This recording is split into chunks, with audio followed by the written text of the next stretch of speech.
இயேசுவில் அன்புக்குரிய மக்களை, நல்லா இருக்கீங்களா? சந்தோஷமா இருக்கீங்களா? துக்கமா இருக்கீங்களா? அதுவும் இருக்குது, எல்லாமே இருக்குது, எல்லாம் கலந்தது தான் நம்முடைய வாழ்க்கை. Sir praise the Lord. Hallelujah, hallelujah. நாம் லோகோஸ் தியானத்துக்கு வந்ததை முன்னிட்டு சந்தோஷமா இருக்கீங்களா? இல்லை ஏன்டா இங்கே வந்தோம் அப்படின்னு இருக்கா? இல்லை, ஆறுதலாக இருக்கு இல்லையா? ஆண்டவருடைய சந்நிதி, ஆண்டவருடைய மடியில் நம்ம இருக்கிற பொழுது அவர் நம்மை அரவணைத்துக் கொள்வார். நம்ம வருகிற பொழுது சும்மா யூடியூப்பில் ஒரு ஸ்க்ரோல் போயிட்டு இருந்த பொழுது நான் அதை ஒரு ஃபவுசினாவுக்கு ஆண்டவர் சொல்கிற வார்த்தை அது ரொம்ப அழகாக மனசு தொட்டது எனக்கு. உனக்கு சங்கடமாக இருக்குதா, என் மார்போடு சேர்ந்து கொள், நான் உன் அன்பால் நிரப்புவேன்னு சொன்னார்.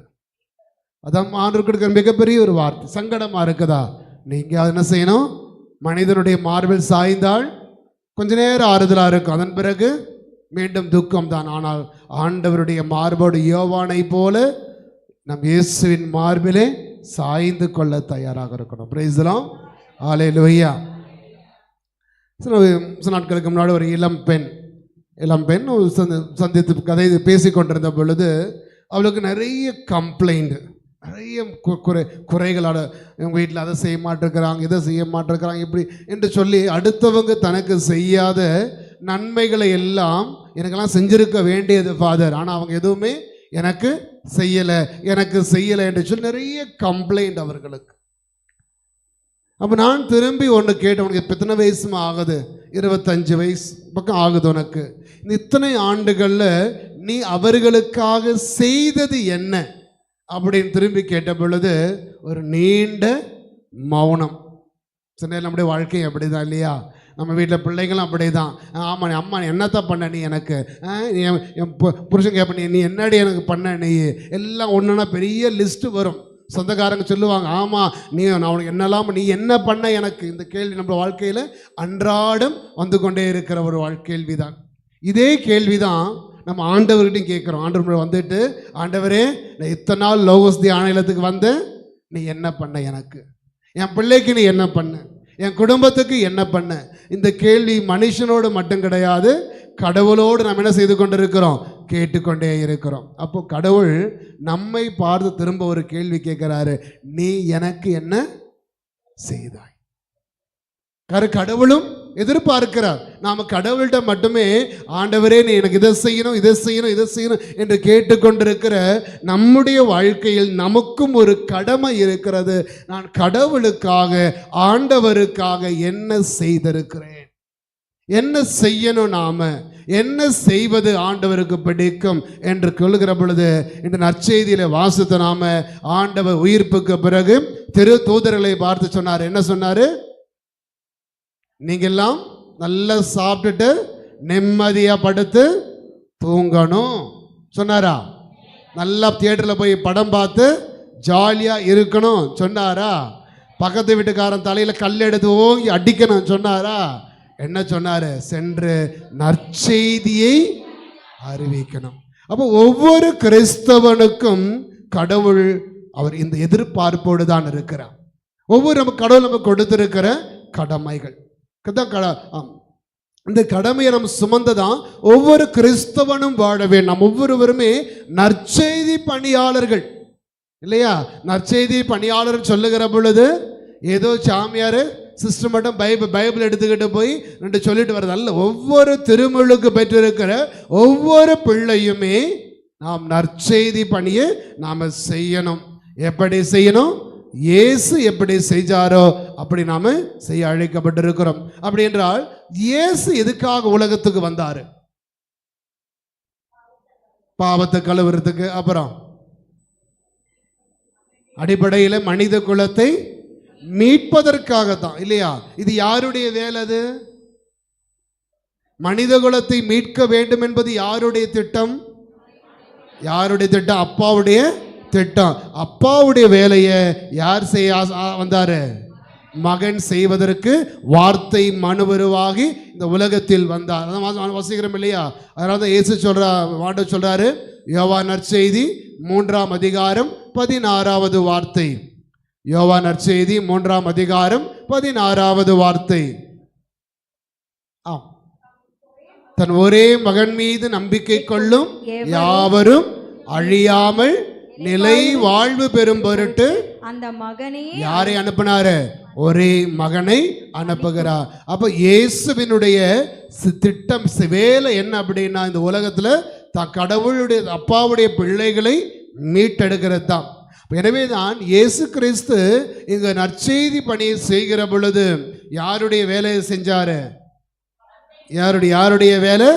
தந்தையுடைய வேலை. அப்ப நற்செய்தி பணி என்பது என்னுடைய வேலை அல்ல. யாருடைய வேலை? ஆன்மாக்களை மீட்க வேண்டும் என்பது என்னுடைய வேலை கிடையாது. யாருடைய வேலை? தந்தையினுடைய வேலை. அந்த வேலையை யார் செஞ்சாரு? மகன் இயேசு செய்தார். மகன் தந்தையா ஆண்டவர் இயேசு செய்த வேலையை யார் செய்யணும்? யார் செய்யணும்? ஆண்டவருடைய சீடர்களாக இருக்கிற ஆமா. யாரெல்லாம் ஆண்டவருடைய சீடர்கள்? திருமுழுக்கு பெற்றிருக்கிற எல்லாவருமே ஆண்டவருடைய சீடர்கள். அப்ப நாம் எல்லாவரும் ஆண்டவர் இயேசுவினுடைய பணியிலே பங்கெடுத்து நாமும் நற்செய்தி பணி செய்யதான் கடவுள் நம்மை அழைக்கிறார். Praise the Lord. Hallelujah, hallelujah. அப்போ இயேசு என்ன வேலை செஞ்சாரு? என்ன வேலை செய்தார்? கடவுளுடைய தந்தையிடமிருந்து பெற்றுக்கொண்ட இயேசுவினுடைய பணி திட்டம் என்ன பணி திட்டம்? வாசிங்க லூக்கா நற்செய்தி 4ஆம் அதிகாரம் 16 முதல் வார்த்தைகள்.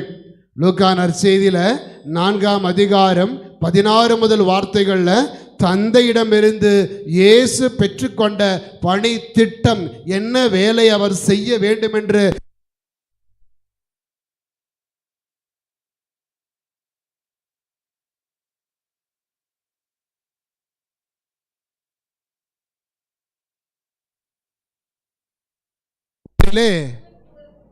தொழுகை கூடத்துக்கு சென்று என்ன செய்தார்?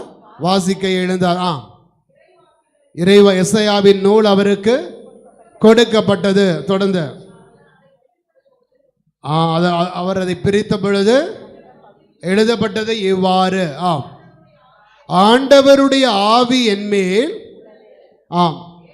ஏனெனில் அருள் பொழிவு செய்திருக்கிறார், ஏழைகளுக்கு நற்செய்தி அறிவிக்க, சிறைப்பட்ட விடுதலை கொடுக்க, பார்வையற்றோர் பார்வை பெற,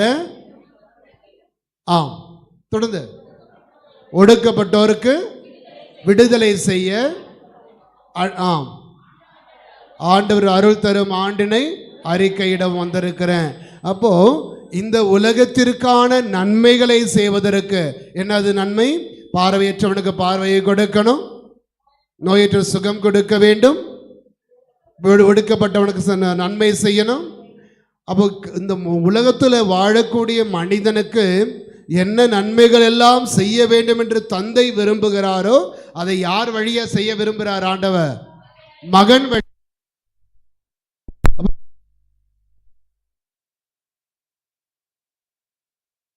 விண்ணேற்றம் அடைந்த பொழுது நின்று போயிடுச்சு. அப்படியே யார் வழியா தொடர விரும்புகிறார்? நம் வழியாக தந்தையாக தெய்வம் தன் மகன் வழியாக இந்த உலகிலே வாழக்கூடிய மனிதனுக்கு என்னென்ன நன்மைகள் தந்தை செய்தாரோ அதை எல்லாம் இன்றும் இப்பொழுதும் செய்து கொண்டிருக்கிறாரா இல்லையா? செய்து கொண்டு. யார் வழியாக? நம் வழியாக செய்து கொண்டிருக்கிறார். Praise the Lord. Hallelujah, hallelujah. எனது அன்புக்குரியவர்களே, ஒவ்வொரு திருமுழுக்கு பெற்ற பிள்ளைகளிடமும் ஆண்டவருக்கு ஒரு எதிர்பார்ப்பு இருக்கிறது. திருமுழுக்கு பெற்றிருக்கிற பிள்ளைகளாக நாம என் ஆண்டவரே இயேசு கிறிஸ்து, அவரே என்னுடைய மீட்பர், அவரே என் ஆண்டவர், அவரே என் வாழ்வு வழி உண்மை என்ற நம்பிக்கையோடு நம்ம ஆண்டவர்கிட்ட வருகிற பொழுது நமக்கு ஒரு எதிர்பார்ப்பு இருக்கு இல்லையா? என்ன எதிர்பார்ப்பு? கடவுள் என்ன செய்ய மாட்டார்? வெறுங்கையோடு அனுப்ப மாட்டார். எதிர்நோக்கு நமக்கு இருக்கு இல்லையா? அதே எதிர்பார்ப்பு, அதே எதிர்நோக்கு யாருக்கு இருக்கிறது? தந்தையாம் தெய்வத்திற்கு நம்மை குறித்திருக்கிறது. என் மகன் இந்த மண்ணில் செய்த வேலையை திருமுழுக்கு பெற்றிருக்கிற ஒவ்வொரு பிள்ளைகளையும் இந்த மண்ணிலே செய்வார்கள் என்ற ஒரு எதிர்நோக்கு தான் தந்தையாகிய தெய்வம் நமக்கு வைத்திருக்கிறார். எனவே தான் அன்புக்குரியவர்களே, நற்செய்தி பணி என்பது கிறிஸ்தவ வாழ்வுக்கான ஒரு இறை அழைத்தல். Price the Lord. ஹல்லேலூயா, ஹalleluya. நற்செய்தி பணி என்பது ஏதோ சிஸ்டருக்கும் சாமியாருக்கு கொடுக்கப்பட்ட கடமை அல்ல. திருமுழுக்கு பெற்றிருக்கிற ஒவ்வொரு பிள்ளைகளுக்கும் இறைவன் தரக்கூடிய இறை அழைத்தல். இறை அழைத்தல். சாமியாரோட ஒரு சாமியாரா போறான் அப்படி என்ன சொல்லுவாங்க? அவங்களுக்கு இறை அழைத்தல் கிடைச்சிருச்சு, சாமியாரா போறாங்க. சிஸ்டரா போறவங்களுக்கு இறை அழைத்தல் இருக்கிறது. திருமுழுக்கு பெற்றிருக்கிற ஒவ்வொரு பிள்ளைக்கும் ஆண்டவர் அந்த இறை அழைத்தலை கொடுத்திருக்கிறார். என்ன இறை அழைத்தல்?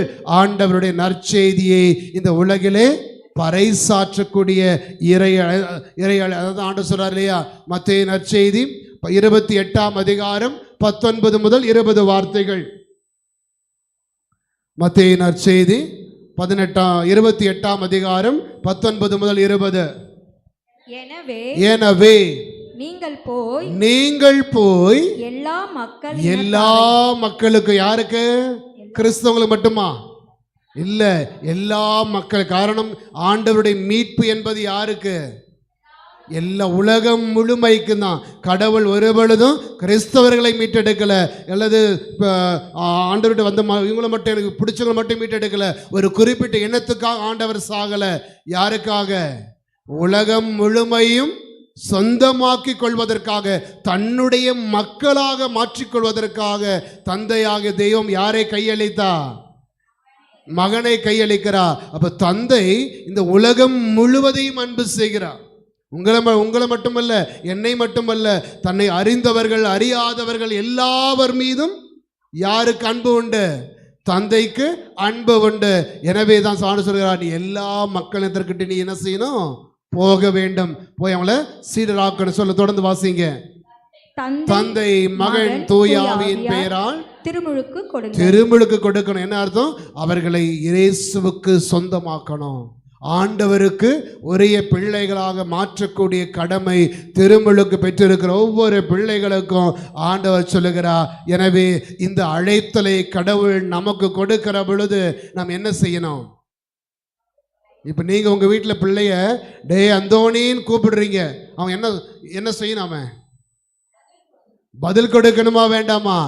அம்மா அவள் அப்படி தான் கத்திரி கிடப்பா, வேறு வேலையே இல்லை, எப்போ பார்த்தாலும் டே அந்தோணி டே அந்தோணி டே அந்த கத்திரி கிடக்கிறா, என்ன பெருசாக என்ன வேலை கொடுத்துருவா, அங்கே போய் கடுகு வாங்கிட்டு வா, இங்கே மிளகா வாங்கிட்டு வா. அதானே பிள்ளைங்க சில நேரங்களில் வீடுகளில் அவன் ஐபிஎல் பார்த்துட்டு அப்பா நம்ம கூப்பிடுவான். அவன் அப்போ சில நேரங்களில் பதில் கொடுக்காத பொழுது நமக்கு எப்படி இருக்கும்? கோபம் வரும், வெறிச்சல் வரும். அப்போ ஆண்டவர் நமக்கு இந்த அழைத்தலை கொடுக்கிற பொழுது நீங்களும் நான் ஆண்டவருக்கு பதில் கொடுக்கணுமா வேண்டாமா? பதில் கொடுக்க, நற்செய்தி சுமக்கணும். ஆண்டவர் எசையா கிட்ட ஆண்டவர் கேட்கிறார் இல்லையா, யாரை நான் அனுப்புவேன்? எசையா என்ன சொன்னாரு? என்னை அனுப்பும் ஆண்டவரே. திருமுழுக்கு பெற்றிருக்கிற ஒவ்வொரு பிள்ளைகளை பார்த்து ஆண்டவர் கேட்கிறது, நான் யாரை அனுப்புவேன்? என்னை அனுப்பும் ஆண்டவரே. எங்கே போகணும்? நான் என்ன செய்யணும் நாம? காரணம், ஆண்டவர் நம்மை அனுப்புவது இது. அப்பா நீ பெங்களூரில் இருக்கிறியா, நீ இங்கேருந்து அடுத்த வாரம் ஆப்பிரிக்கா போயிட்டு அங்கே போய் நற்செய்தி அறிவிச்சிட்டு வா சொல்லுவாரா? இல்லை, நான் இருக்கிற என்னோட வாழ்க்கை இடத்துல, என் சூழல்ல எத்தனை பேருக்கு நான் இயேசுவை கொடுக்க முடியும்? என்னுடைய குடும்பத்துக்குள்ள இயேசுவை கொடுக்க முடியுமா? என் பிள்ளைகள் மத்தியில் இயேசுவை கொடுக்க முடியுமா? நற்செய்தி பணி என்பது இயேசுவை அறியாத ஏதோ ஒரு சமூகத்துக்குள்ள போய் மட்டும் கொடுப்பது அல்ல. இயேசுவை அறிந்தும் அறியாதவர்களைப் போல வாழ்ந்து கொண்டிருக்கிற நம்முடைய குடும்பத்தில், நம்முடைய பிள்ளைகள் மத்தியில், நம்முடைய சமூகத்தில் நான் இயேசுவை கொடுக்கக்கூடியவனாக இருக்கணும். ரொம்ப முக்கியமானது. காரணம், நற்செய்தி அறிவிப்பது என்பது இயேசு கொண்டு சென்ற இயேசு இந்த உலகத்திற்கு கொண்டு வந்த நற்செய்தி என்னது? இயேசு இந்த உலகத்துக்கு நற்செய்தியை கொண்டு வந்தாரா? என்னது? மனம் மாறுங்க. என்ன அர்த்தம் அதற்கு? மனம் திரும்ப. என்ன அர்த்தம்? கடவுள் இரக்கம் உள்ளவரியா, அவ்வளவுதான். வேற ஒன்று. இயேசு வேற எதையும் கற்றுக் கொடுத்து கொண்டு வரல, தந்தையுடைய இரக்கத்தை இந்த உலகத்திற்கு கொண்டு வருகிறார். அதனால சொல், நீ மனம் மாறு. அதன் அர்த்தம் என்ன? இல்லைன்னா கடவுள் தண்டிச்சிருவார் என்பதில் அல்ல, கடவுள் இரக்கம் உள்ளவராயிருக்கிறார் என்பதுதான். அப்போ நாம் ஒவ்வொருவரும் இந்த உலகத்தில் என்ன நற்செய்தியை சுமந்து கொண்டு போகணும் அப்படின்னா, கடவுளுடைய இரக்கத்தை வாழ்பவர்களாகவும் அந்த இரக்கத்தை கொடுப்பவர்களாகவும் நமக்கு போகணும். அதை விட பெரிய ஒரு செல்வத்தை நம்ம கொண்டு போயிட முடியாது. அதை விட பெரிய நற்செய்தி எதுவும் கிடையாது. பிள்ளைக்கு எது ரொம்ப நற்செய்தி? அப்பா அப்பா என்னை அன்பு செய்கிறார் என்பதை விட பெரிய நற்செய்தி கிடைக்குமா? அப்பா பிள்ளைக்கு வேறு சந்தோஷம் இருக்குமா? எல்லாம் கொண்டு போய் கொடுத்துட்டு அவனுக்கு நிறைய ரூம், நிறைய பொருள் கிடக்குது. ஆனால் அப்பா அவங்க கூட பேசுறதே இல்லை. அப்பா அவனை பார்த்தாவே சி நீ என் பிள்ளை இல்லை போடா என்று சொன்னால், அவன் எவ்வளவு பொருட்களை ரூமில் வச்சுருந்தாலும், எவ்வளவு குவிஞ்சு அவன் பிடிச்சமான பொருட்கள் நிறைய அவங்ககிட்ட எலக்ட்ரானிக்ஸ் திங்ஸ் நிறைய இருந்தாலும் கூட அப்பாவுடைய அன்பு அரவணைப்பு இல்லை அப்படின்னா அது எல்லாம் வீண் தானே, பிரயோஜனம் இல்லை. அப்போது நம்ம கடவுள் நமக்கு கொடுக்குற அழைப்பு என்பது, நான் இந்த உலகத்தில் இறைவனுடைய இரக்கத்தை கொண்டு போய் அடுத்தவங்களுக்கு கொடுக்கக்கூடிய மக்களாக நாம் இருக்கணும். அதான் கடவுள் நம்மிடம் எதிர்பார்ப்பது. Praise the Lord. Hallelujah, hallelujah. எனவே இயேசு கிறிஸ்து நமக்கு கொண்டு வருகின்ற மிகப்பெரிய ஒரு நற்செய்தி என்பது, அப்பா உன்னை காப்பாற்றுவார், உனக்கு வீடு கொடுப்பாரு, உன்னை ஆசீர்வதிப்பார், உனக்கு அது கிடைக்கும் இது கிடைக்கும், அது நோய் நீங்கும் இது நீங்கும் என்ற ஒரு வாழ்வுக்கான தேவையினுடைய ஆசீர்வாதம் அல்ல.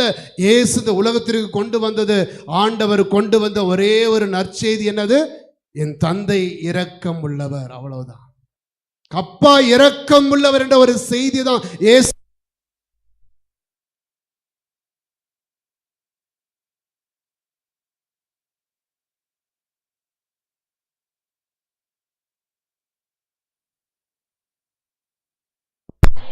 ஹல்லேலூயா.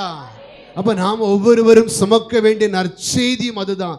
இயேசு தந்தை இரக்கம் உள்ளவர். அந்த இரக்கத்தை அடுத்தவங்களுக்கு கொண்டு போய் கொடுக்கக்கூடியவங்களாக நாம் இருக்கணும். Praise the Lord. ஹல்லேலூயா. எனவே நாம் ஒவ்வொருவருமே ஆண்டவருடைய நற்செய்தி பணியில் பங்கெடுத்து வாழ்வதற்காகவும் வாழ அழைக்கப்பட்டிருக்கிறோம். அப்படின்னா எப்படி நாம் நற்செய்தி பணி செய்யணும்? எப்படி நற்செய்தி பணி பண்றது?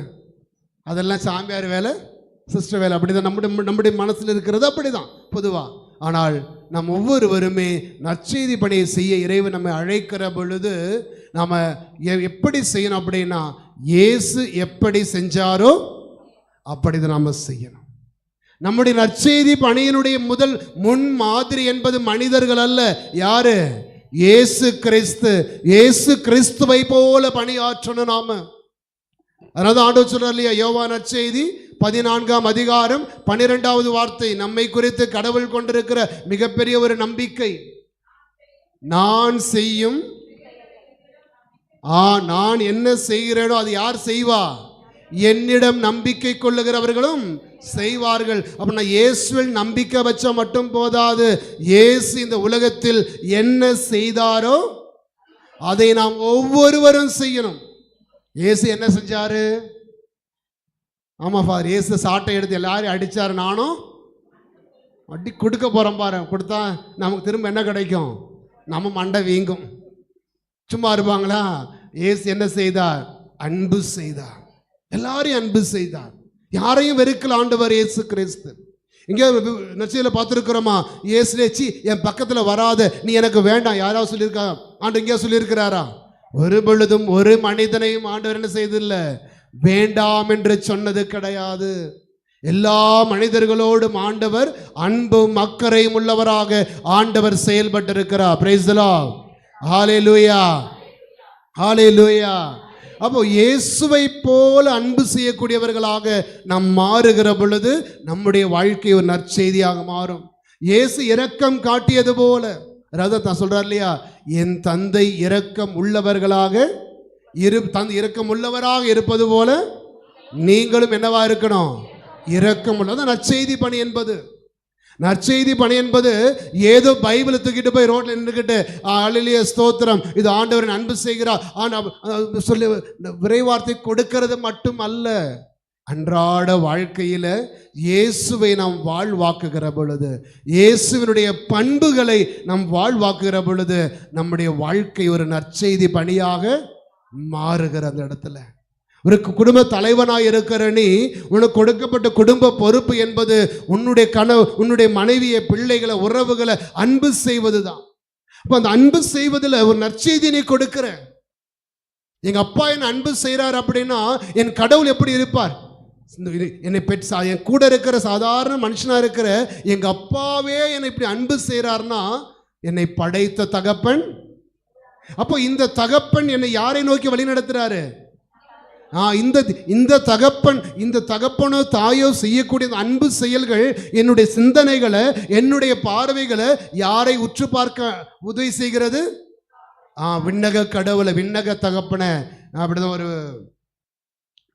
சிறு பிள்ளைகளுக்கு தியானம் கொடுத்து கொண்டிருந்த பொழுது நான் சொன்ன, கடவுள் நம்முடைய அப்பா, கடவுள் நம்முடைய அப்பா என்று சொல்லி அந்த பிள்ளைகளுக்கு போதித்து கொண்டிருந்த பொழுது ஒரு பையன் எழுந்து கேட்டான், ஃபாதர், அந்த கடவுள் அப்பா அப்படின்னா அந்த அப்பா எனக்கு வேண்டாம் ஃபாதர் அப்படின்னா. சின்ன பையன் சொன்னது, அந்த அப்பா எனக்கு வேண்டாம். நான் கேட்டேன், என்னடா? எங்க வீட்டில் ஒரு அப்பா போதும் ஃபாதர், அந்த மனுஷங்கிட்ட வாங்குற அடியே என்னால இன்னொரு அப்பா இருந்தா அந்த அப்பா இன்னும் எப்படி இருப்பாரு? காரணம்,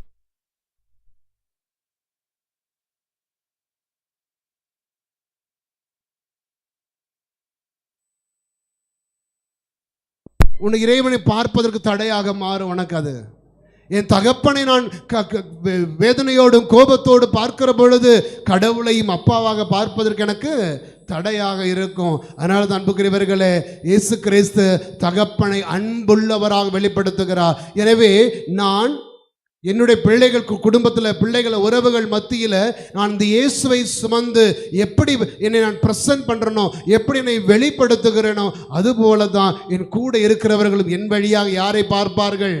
கடவுளை பார்க்கணும் அவங்க. Praise the Lord. Hallelujah, hallelujah. இயேசுவுக்கே புகழ், இயேசுவுக்கே நன்றி. எனவே நம்முடைய நற்செய்தி பணி என்பது இயேசு எப்படி தந்தையை வெளிப்படுத்தி கொடுத்தாரோ அதுபோல அந்த ஆண்டவரை நம்முடைய உறவுகளில், நம்முடைய வாழ்க்கை முறைகளிலே நாம் வெளிப்படுத்துகிற பொழுது, ஒருவேளை நீங்கள் ஒரு கிறிஸ்தவனா ஒரு ஆஃபீஸில் வேலை செய்கிறீங்க, ஆஃபீஸில் வேலை செய்கிற பொழுது நீங்கள் லஞ்சம் வாங்கிட்டு பண்ணக்கூடாது எல்லா தப்பையும் பண்ணுகிற பொழுது, நான் கிறிஸ்தவன் என்று சொல்லுகிற பொழுது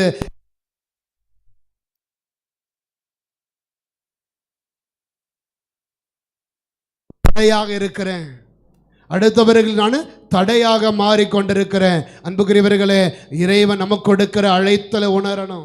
அப்போ நம்ம இயேசுவை பிரதிபலிக்கக்கூடிய மக்களாக நாம் ஒவ்வொருவரும் மாறணும். இயேசுவை, காரணம் என்னுடைய நற்செய்தி பணியினுடைய முன்மாதிரி, த மாடல் இஸ் ஜீசஸ் alone.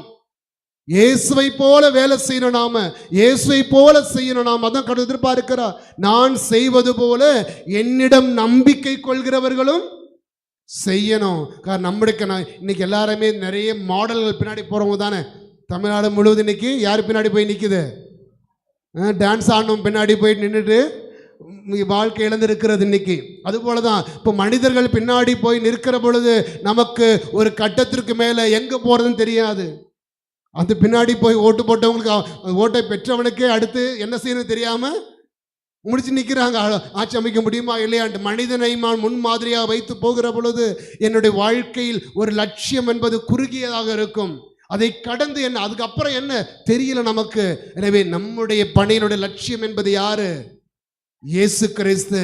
இயேசு என்னை தந்தையை நோக்கி, எல்லாம் நிறைவை நோக்கி என்னை வழி நடத்துகிறார். Praise the Lord. ஹல்லேலூயா.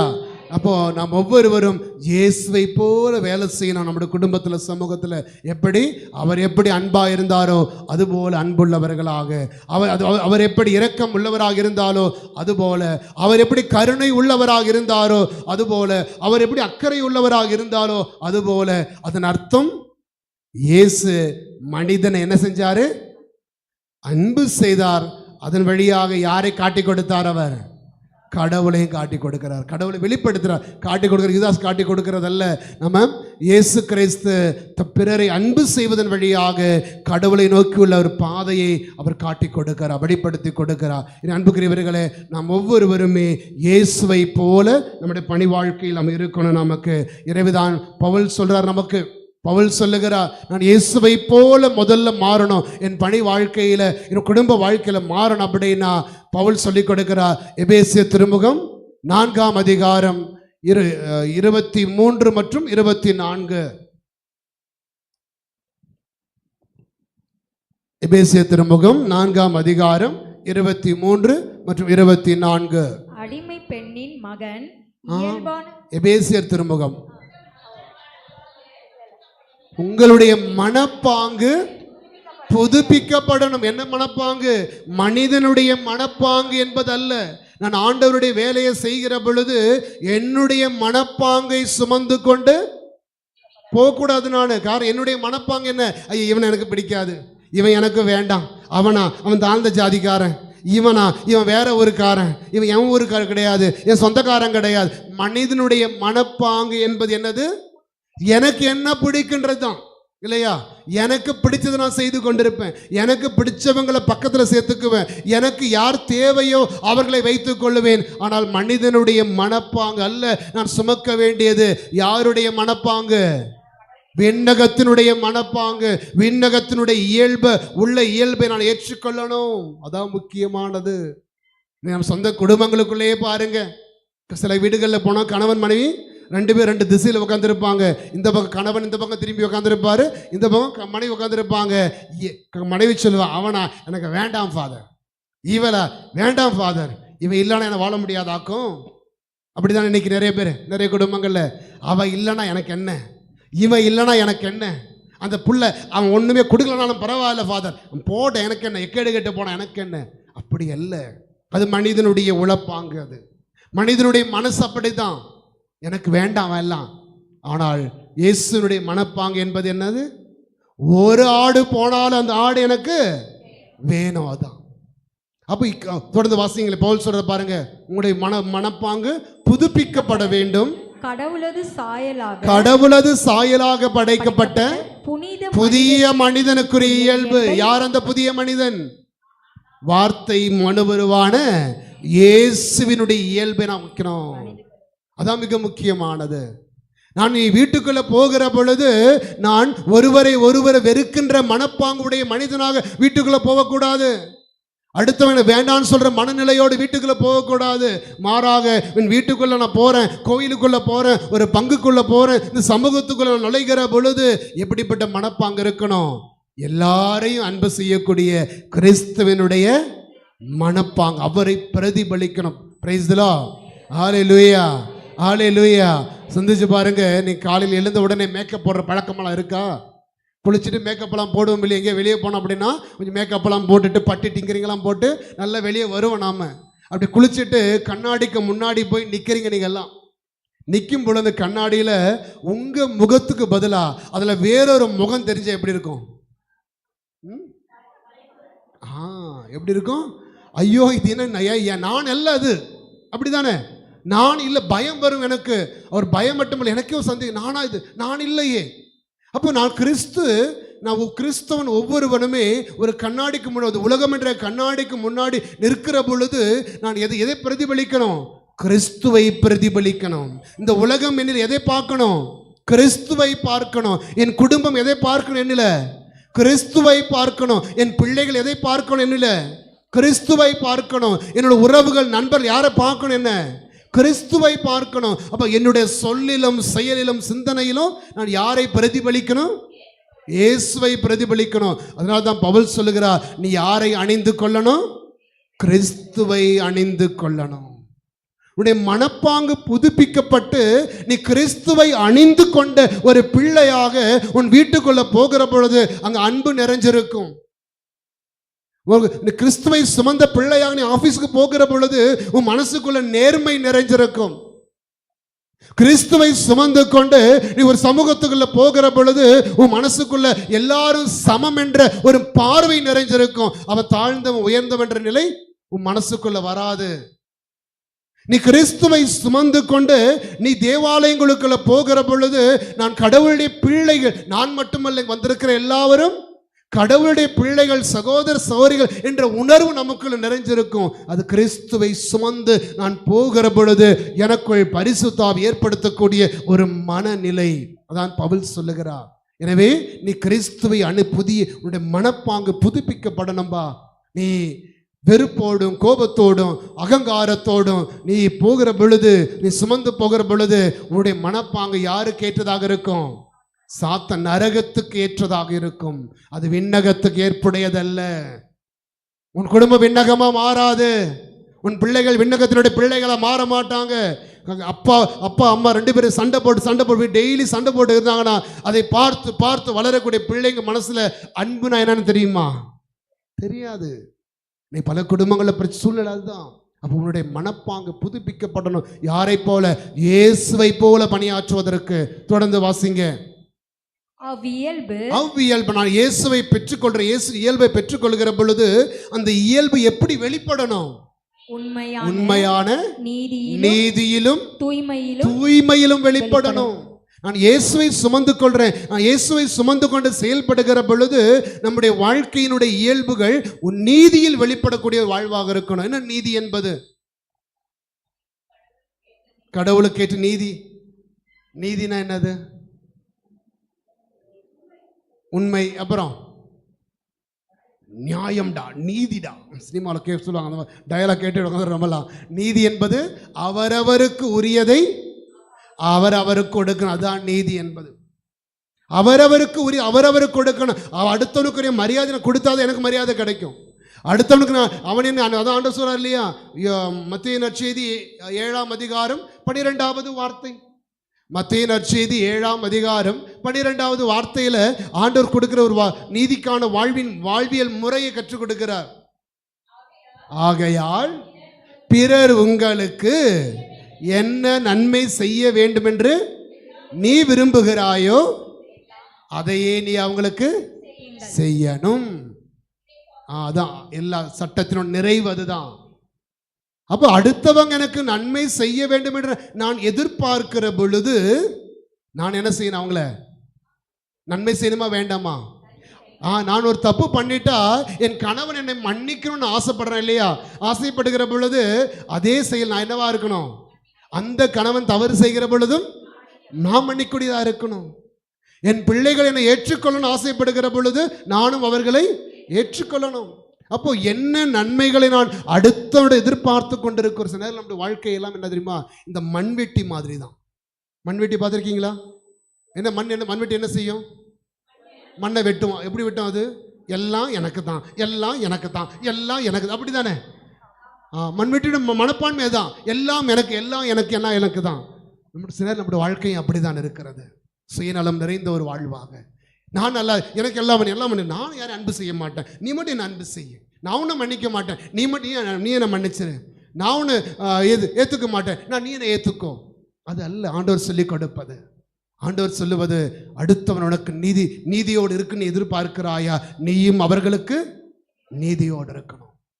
காரணம் இயேசுவோட நற்செய்தி பணியை முழுவதும் எடுத்து பார்த்தோம் அப்படின்னா இந்த 2 புண்ணியங்கள் நிறைந்திருக்கும். ஒரு பக்கம் நீதி, இன்னொரு பக்கம் தூய்மை. ரெண்டும் இயேசுனுடைய பணி வாழ்க்கையில நிறைந்த ஒரு காரியங்கள். ஒரு கிறிஸ்தவன் ஆண்டவனுக்கு கற்றுக்கொள்ள வேண்டிய மிக முக்கியமான 2 புண்ணியங்கள் இதுதான். நீதியோடு ஒரு வாழ்க்கை, எல்லாவரையும் அன்பு செய்வது. அவன் நல்லவனா கெட்டவனா பரவாயில்லை, குறை இருக்கிறது, பலவீனம் இருக்கிறது, எல்லாவரையும் இயேசு ஏற்றுக்கொள்ளுகிறார். ஒரு ஆடு கூட காணாமல் போய்விடக்கூடாது. அதான் இயேசுடையது. குறைகள் இருக்கு, உண்மைதான்பா, பரவாயில்லை, வாயா, வா வா வா, ஏற்றுக்கொள்றவர். நீதி உள்ள ஒரு வாழ்வு, எல்லாவரையும் அன்பு செய்கின்ற ஒரு வாழ்வு. 2வது பவுல் சொல்கிற அவனுடைய இயல்பு, நீ கிறிஸ்துவை எப்படி வெளிப்படுத்தணுமா? தூய்மையில் வெளிப்படுத்தணும். என்னது தூய்மை என்பது? பரிசுத்த இதயத்தோடு இருப்பது. அப்புறம் செயல்பாடு தூய்மையா இருக்கணும். நல்லா சோப்போட்டு கழுவிக்கணும். நம்ம அதெல்லாம் சிந்தனை எல்லாத்திலும் சூப்பராக இருக்கணும். அடிப்படையில் ஆண்டவர் கற்றுக் கொடுக்கிற தூய்மை என்பது என்ன தெரியுமா? தந்தையோடு இணைந்த ஒரு வாழ்க்கை, ஒன்றிப்பு. அவ்வளவுதான், இறை ஒன்றிப்பு. இயேசு கிறிஸ்து ஒரு நாளும் தன்னுடைய பணி தானா செய்யல, தந்தையோடு இணைந்தவராக செய்கிறார். அப்போ நம்முடைய வாழ்க்கை பணி என்பது இயேசுவை போல பணி ஆற்றுவது என்பது ஒன்று. எல்லாவரையும் அன்பு செய்வதிலும் எல்லா இறைவனோடு இணைந்த ஒரு வாழ்க்கை. அதனால தான் சொல்ல, என்னோடு இணைந்திராதவர் வெறியப்படுவார்கள். நீங்கள் என்ன செய்யுங்க, உனக்கு பலன் கொடுக்கணுமா? என்னோடு இணைந்திருக்கும். அந்த ஒன்றிப்பு தான் தூய வாழ்க்கை என்பது. இயேசு கிறிஸ்து தந்தையோடு எப்பொழுதும் ஒன்றித்திருந்தார். இயேசுனுடைய தூய்மையினுடைய நிறைவு என்பது அவர் பாவம் செய்யாமல் இருந்ததல்ல, மாறாக தந்தையோடு எப்பொழுதும் இணைந்திருந்தார். அந்த தந்தையோடுள்ள உறவு தான் இயேசுவினுடைய தூய்மை என்பது. தந்தையோட இணைவு, அந்த உறவு ஒன்றிப்பு தான்.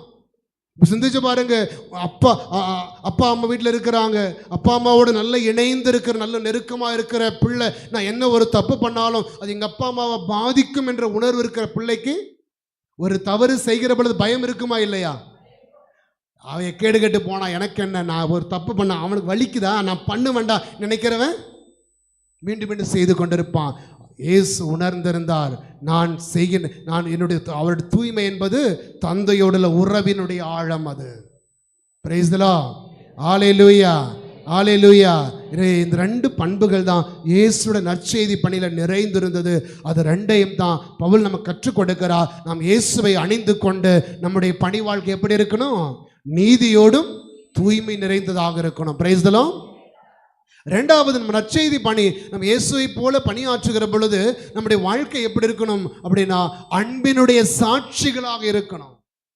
இயேசு கிறிஸ்தன் வாழ்நாள் முழுவதும் தந்தையினுடைய இரக்கத்தினுடைய சாட்சியாக இருந்தார். அதனால தான் தனக்கு அருகில் வந்த பாவிகள் என்ன பண்ணார்? அவர் எட்டி உதைச்சாரா? மன்னித்தார். தனக்கு அருகில் வந்த நோயாளிகளை குணமாக்கினார். தனக்கு அருகில் வந்த கைவிடப்பட்டவர்களை அரவணைத்து கொண்டார். யாரையும் கைவிடல. அப்ப இயேசு கிறிஸ்துனுடைய வாழ்க்கை என்பது தந்தையினுடைய அன்பினுடைய நிறை சாட்சி. நிறை சாட்சி, perfect witness of God's love. தந்தையினுடைய அன்பினுடைய நிறை சாட்சியாக இயேசு இருக்கிறார். அப்படின்னா திருமுழுக்கு பெற்றிருக்கிற ஒவ்வொருவரும் நம்முடைய வாழ்க்கையில யாருடைய சாட்சிகளாக இருக்கணும்? அந்த இயேசுவினுடைய அன்பினுடைய சாட்சிகளாக இந்த மண்ணில் வாழணும். அதனால தான் யாக்கோபு சொல்லுவார் இல்லையா? யாக்கோபு எழுதிய திருமுகத்தில் 1ஆம் அதிகாரம் 22வது வார்த்தை,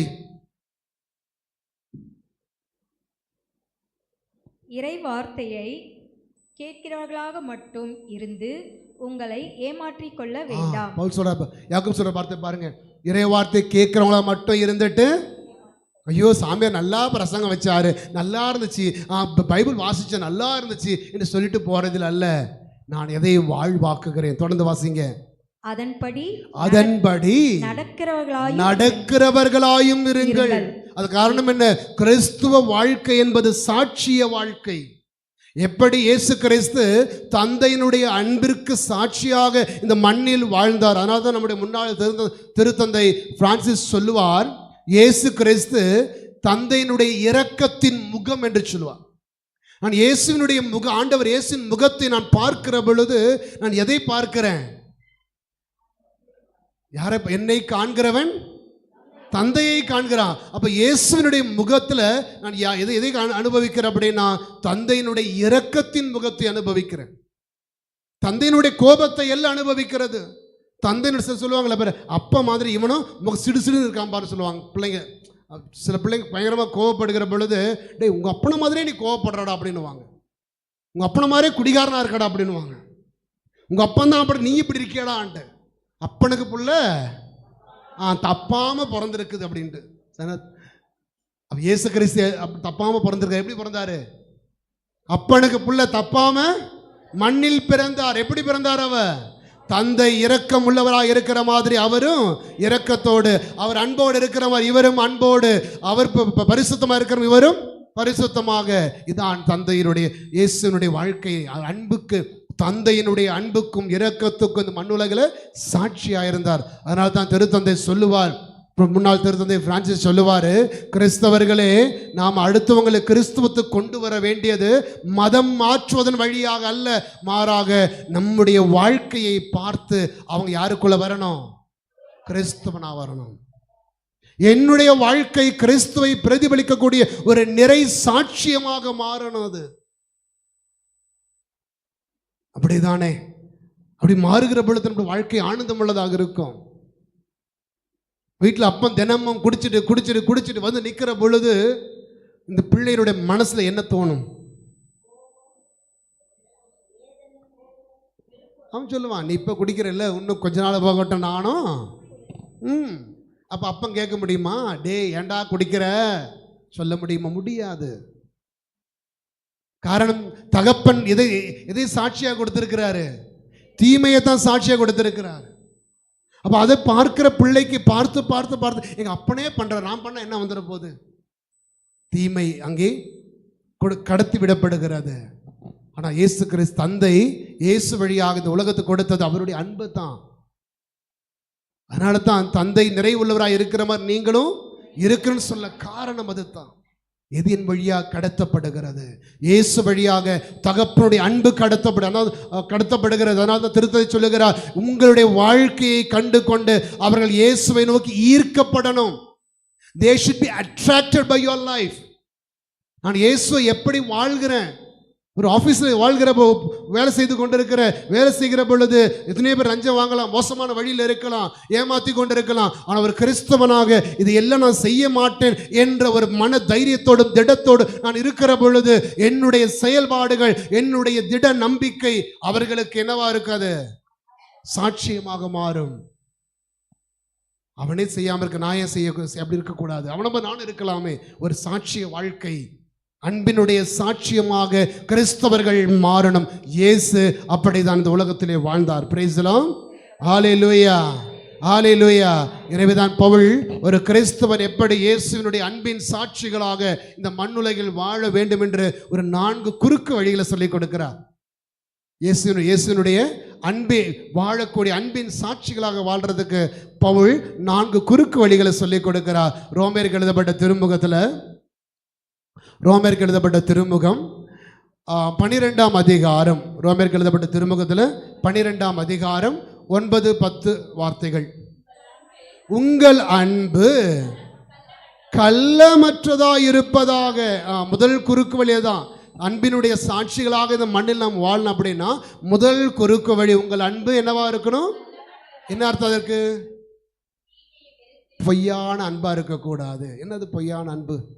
பொய்யான அன்புக்கும் கள்ளமற்ற அன்புக்கு என்ன வித்தியாசம்? உண்மையான அன்பு எப்போ பார்த்தாலும் ஐ லவ் யூ சொல்லுவாங்க, அப்படி தானே? I love you, I love you, I love you சொன்ன உண்மையான அன்பு ஆகிடுமா? இந்த பக்கம் அப்பங்கிட்ட அன்பு ஐ லவ் யூன்னு சொல்லிட்டு அந்த பக்கம் போயிட்டு இவெல்லாம் ஒரு அப்பனா அப்படின்னு சொல்லுவாங்க, இவெல்லாம் ஒரு அம்மாவா, இவெல்லாம் ஒரு அண்ணனா. ஆனால் பார்க்கும்போது ஐ லவ் யூ இருக்கும். உண்மையான அன்பு என்பது இழப்பதற்கு தயாரான அன்பு, பெறுவதில் அல்ல இழப்பதிலே மகிழ்கின்ற அன்பு தான் உண்மையான அன்பு. அதான் இயேசுவுடைய அன்பு. தான் இயேசு கிறிஸ்து பெறுவதற்காக அல்ல, மாறாக ஆடுகளுக்காக தன்னையே கையளிப்பதற்கு வந்த இயேசு கிறிஸ்து. நீங்கள் நம்முடைய குடும்ப வாழ்க்கையெல்லாம் பாருங்களேன். இன்னைக்கு குடும்பத்தில் பல நம் காட்டக்கூடிய அன்பெல்லாம் எப்படி இருக்கிறது? எதிர்பார்ப்பு என்ன, எனக்கு என்ன லாபம் இதில், எங்கள் அப்பங்கிட்ட என்ன லாபம் கிடைக்கும், எனக்கு அம்மா கிட்ட என்ன லாபம் கிடைக்கும், நான் எதிர்பார்க்குற மாதிரி சொத்தை கரெக்டாக பிரித்து கொடுத்துட்டார் அப்பா அப்படின்னா சொல்லுவேன், அப்பா நீ வாப்பா நான் உன்னை பார்த்துக்கிறேன்ப்பா, எங்கள் வீட்டில் உட்காரு, நான் உனக்கு கஞ்சி ஊற்றுறேன்னு சொல்லுவாங்க. அது கொஞ்சம் அண்ணனுக்கு கொஞ்சம் அதிகமாக போச்சு, இல்லை தம்பி கொஞ்சம் குறைஞ்சி போச்சு அப்படின்னா கொடுத்தல அவனுக்கு இந்த பக்கம் கால் வந்துச்சு, காலை வெட்டி போடுவேன். நம்முடைய பிள்ளைங்க சொல்கிறாங்க இல்லையா, அது காரணம் என்ன? தேவையில் வெளிப்படுவது அன்பு அல்ல.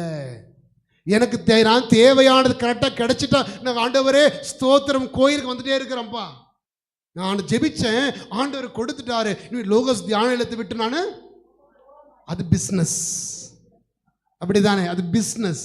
எனக்கு கிடைச்சாலும் கிடைக்கலனாலும் நான் கேட்டுட்டே இருப்பேன், ஆண்டவரே உனக்கு எப்போ கொடுக்கணும் தோணுது அப்போ கொடு, அதுவரை உன் சந்நிதி விட்டு நான் என்ன செய்ய மாட்டேன், போக மாட்டேன். அதான் இழப்பதற்கு தயாராகிற ஒரு அன்பு.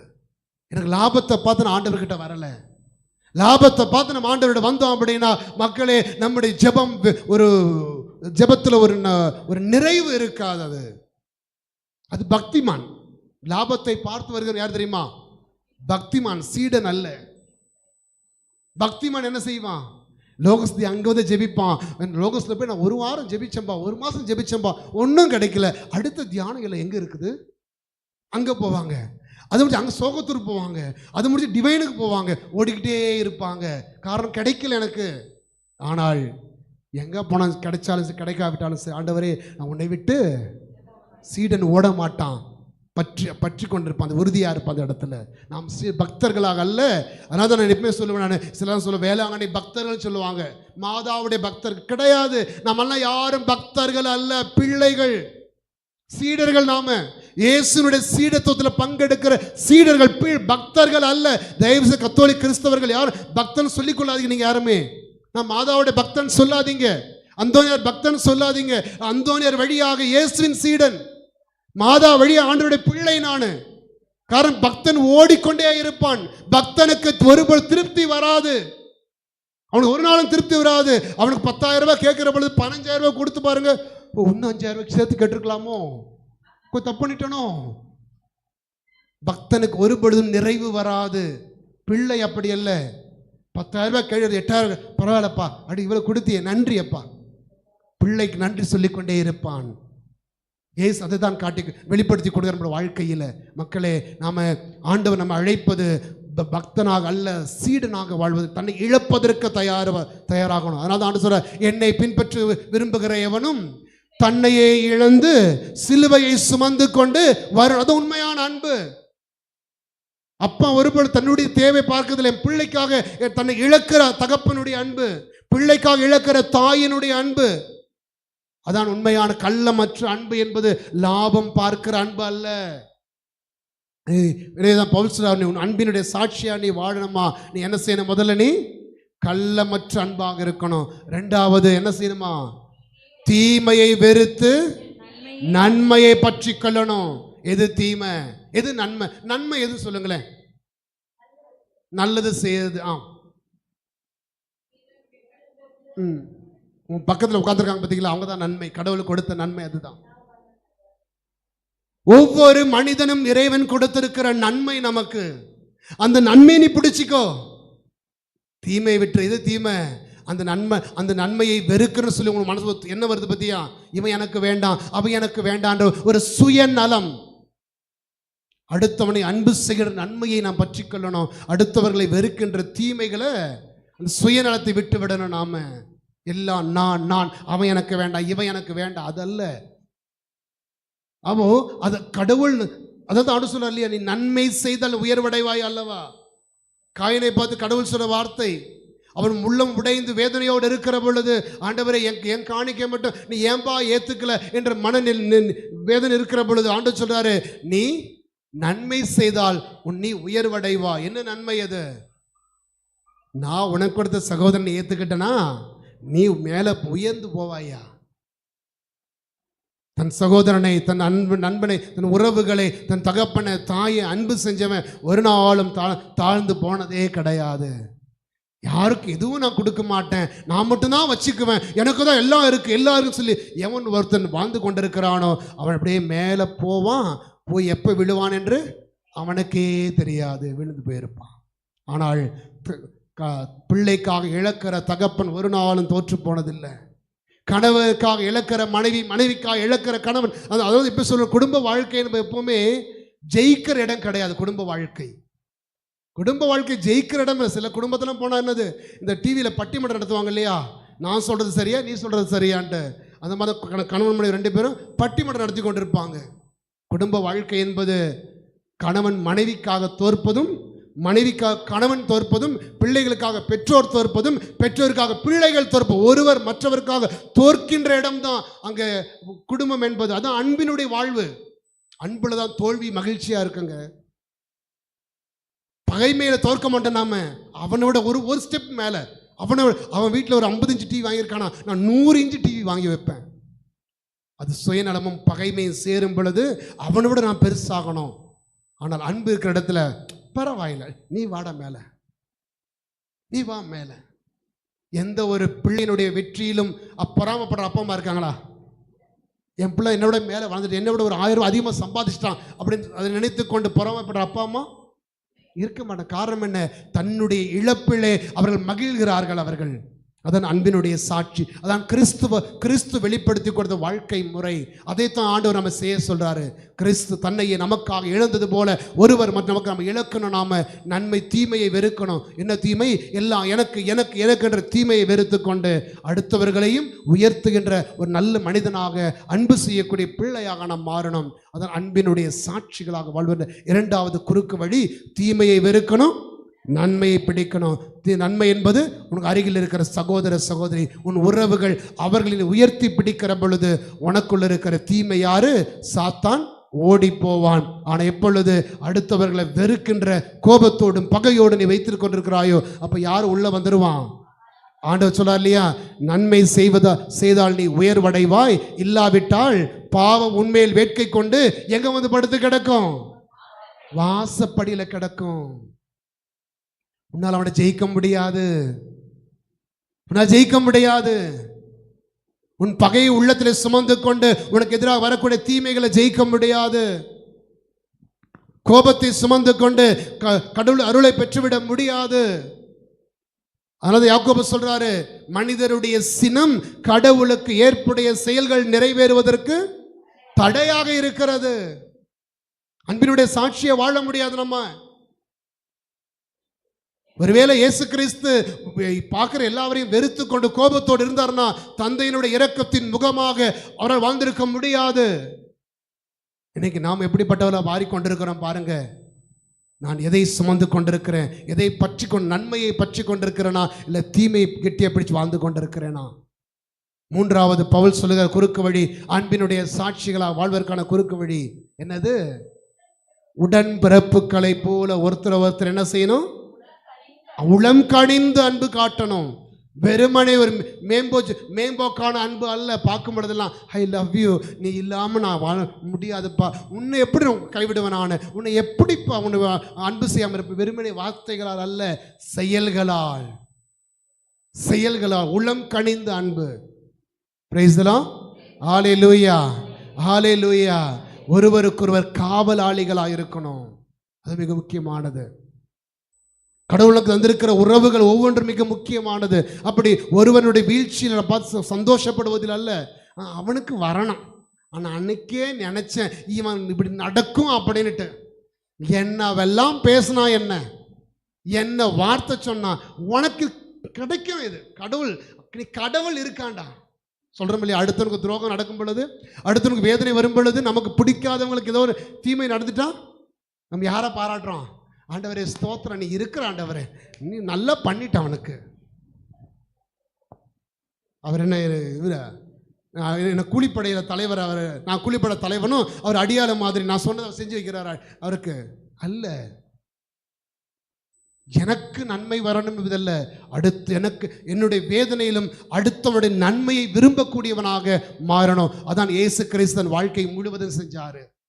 தான் சிலுவையில் தொங்கினாலும் தன்னை அறைந்தவர்களை மன்னித்து அன்பு செய்கிற இயேசு கிறிஸ்து, தன் சிலுவை காயத்தின் வழியாக உலகத்தினுடைய எல்லா பாவிகளை அரவணைக்கிற இயேசு கிறிஸ்து. அதான் அவருடைய நற்செய்திப்பினுடைய மையமாக இருந்துச்சு. அன்புக்குரியவர்களே, அப்ப நம்ம உணர வேண்டியதுதான், இந்த மிக முக்கியமான ஒரு வாழ்க்கை நிலை. அது நமக்கு எல்லா உடன்பிறப்புகளை போல ஒருவருக்கொருவர் காவலாக இருந்து கொண்டு அடுத்தவரை நேசிக்கக்கூடிய மக்களாக மாறும். அதான் காயனை பார்த்து கடவுள் கேட்டார், இங்கே உன்னுடைய சகோதரன் என்ன சொன்னார்? இவர், நான் என்ன காவலாளி? ஆம், நம்ம காவலாளிகளாக இருக்கிறோம். இயேசு கிறிஸ்து இந்த உலகத்தில் ஒவ்வொரு ஆன்மாவுக்கும் தன்னையே கையளித்து ஒரு காவலாளியாக ஆத்மாக்களை சேர்த்து கொண்ட பாதுகாக்கிறார். அதுபோல நானும் கடவுள் என்னோடு வாழ்வதற்கு தந்திருக்கிற உறவுகளுக்கு காவலாளிகளாக மாறுகிற பொழுது நான் அன்பினுடைய சாட்சியாக இந்த உலகத்தின் நற்செய்தி பணி ஆற்றி கொண்டிருக்கிறேன். என்னுடைய அன்பு செயல் அங்கே மிகப்பெரிய ஒரு ஆசிராக மாறுகிறது.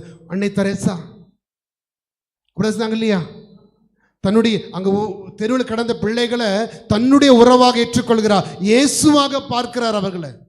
அடுத்த முகத்தில் இயேசுவை பார்க்கிறார், அவனுடைய கண்ணீரில் இயேசுவின் கண்ணீரை பார்க்கிறார், அவனுடைய சிரிப்பில் இயேசுவின் சிரிப்பை பார்க்கிறாங்க, அவங்களுடைய காயங்களில் இயேசுவின் காயங்களை பார்க்கிறார். புனித அசிசியாருடைய வாழ்க்கையில் ஒரு நிகழ்வு உண்டு. பிரான்சிஸ் அசிசியாருடைய வாழ்க்கையில் அவருக்கு தொழுநோயாளிகளை பார்க்கிற பொழுது பயங்கர அருவருப்பு. அவங்கள பார்க்க முடியலாம், ஒதுங்கி போயிடுவார். இப்போ அவருக்கு இது ஒரு மன போராட்டமாக இருக்குது. நற்செய்தியில் வாசிக்கிறது ஒன்று, இயேசு தொழுநோயாளி நேசித்தார் இருக்குது, ஆனால் என்னால் நேசிக்க முடியலையே என்ற ஒரு மன போராட்டத்தில் அவர்கள் குதிரை மேலே பயணம் செய்து கொண்டிருந்த பொழுது ஒரு தொழுநோயாளி திடீர்னு குறுக்க வர்றாரு. இவரை பார்த்த உடனே அவன் பயந்து ஒரு செடி மறைவிலே ஒளிந்து கொள்ளுகிறான். அசசியார் அதை கண்டு கொண்ட பிறகு அவர் என்ன செய்கிறார்? குதிரை விட்டு இறங்கி சென்று அவன் செடிக்கு மறைவில் அவன் நின்று கொண்டிருந்த அவனை ஓடிப்போய் அவன் சென்று அவனை போய் கட்டி பிடித்து கொண்டு அவனுடைய காயங்களிலே முத்தம் விடுகிறார். அந்த நிமிடம் முதல் அந்த நோயாளி மேல் அவனுக்கு எந்த ஒரு வெறுப்பும் வரல, அருவருப்பு ஏற்படலை. அன்புக்குரியவர்களே, எப்பொழுது தன்னை அவனுடைய காவலாளியாக தன்னை மாற்றிக்கொண்டாரோ அப்பொழுது அந்த அன்பு ஆனது அவர்களுக்குள்ளே வளருகிறது. நம்முடைய வாழ்க்கையில தான் காவலாளிகளாக மாறணும்.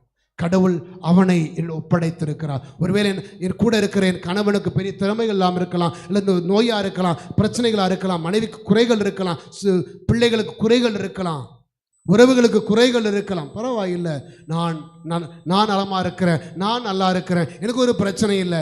அவர்களை ஒதுக்குவதற்காக அல்ல, வெறுப்பதற்காக அல்ல, என்னுடைய நன்மைகளினாலே நன்மையற்ற அவர்களுடைய வாழ்வை நன்மை உள்ளதாக மாற்றணும். நாம பிரைஸ் தி லார்ட், ஹல்லேலூயா. நம் கடவுள் உங்கள் வாழ்க்கையை நன்மைகள் நிறைத்து வைத்திருப்பது நீங்கள் நல்லா இருக்கின்றதுக்காக மட்டுமல்ல, நீங்கள் உங்கள் நன்மைகளை பயன்படுத்தி அடுத்தவர்களுக்கு பணியாற்றி கொண்டு நன்மை குறைந்த அவனுடைய வாழ்க்கையில் உங்கள் நன்மைகளால் அவர்களுடைய நன்மையற்ற வாழ்வை நிறைவுள்ளதாக மாற்றணும். என்னுடைய ஆசை, அதான் ஆபிரகாம் சொல்றார் இல்லையா, ஆபிரகாமை கடவுள் அழைத்த பொழுது நான் உன்னை ஆசீர்வதிப்பேன், நீயும் ஆசீர்வாதமாக விளங்கணும். தொடக்க நூல் 12:2, நான் உன்னை அழைத்திருக்கிறேன், எதற்காக? நான் உன்னை ஆசீர்வதிப்பேன்பா, ஒரு சந்தேகமும் கிடையாது. நான் உன்னை ஆசீர்வதிக்கிறேன் அப்படின்னா நீ என்னவாக மாறணும்? அடுத்தவர்களுக்கு ஆசீராக மாறணும்.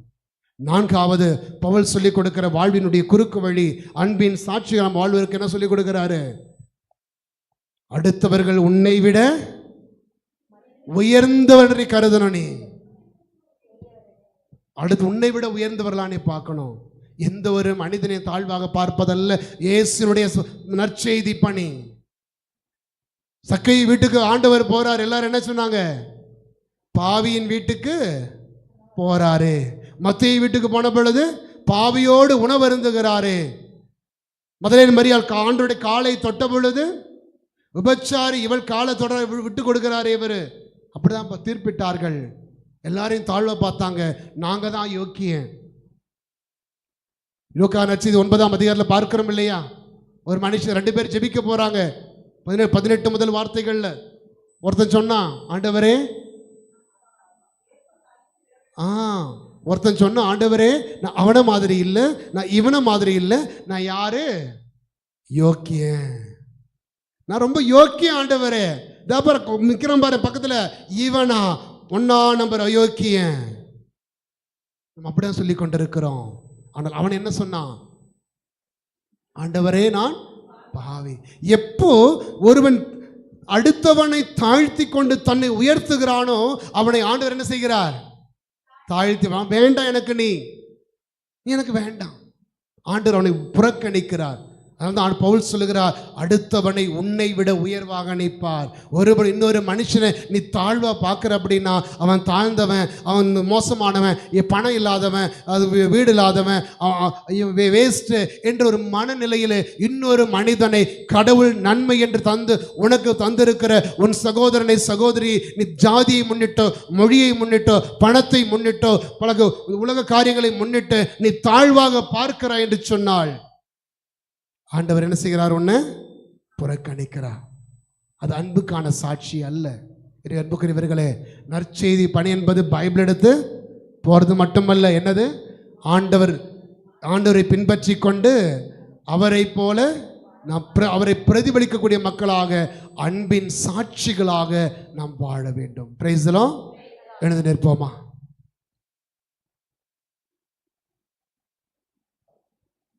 கண்களை மூடி கரநெஞ்சோடு சேர்த்து,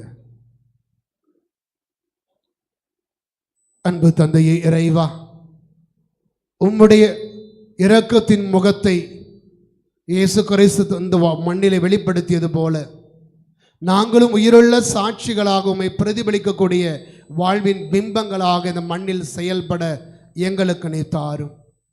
ஆண்டவரே, எங்கள் உள்ளங்களிலே உம்மை சுமப்பதற்காக உம்மை வாழ்வதற்குமான நற்செய்தியின் தீயை எங்கள் உள்ளத்திலே பற்றி எரிய செய்தருளும். அன்னை மரியாளே, எங்கள் தாயை எங்களுக்காக வேண்டிக் கொள்ளும். அருள் நிறைந்த மரியே வாழ்க, ஆண்டவர் உம்முடனே, பெண்களுக்குள் ஆசீர் பெற்றவள் நீரே, உம்முடைய திருவயிற்றின் கனியான இயேசுவும் ஆசீர் பெற்றவரே. புனித மரியே, இறைவனின் தாயே, பாவிலா இருக்க எங்களுக்காக இப்பொழுதும் எங்கள் இறப்பின் வேளையிலும் வேண்டிக் கொள்ளும். ஆமீன். தந்தைக்கும் மகனுக்கும் தூய ஆவியாருக்கும் ஆட்சி உண்டாவதாக. தொடக்கத்தில் இருந்தது போல இப்பொழுதும் எப்பொழுதும் என்றென்றும் இருப்பதாக. ஆமீன். Thank you father.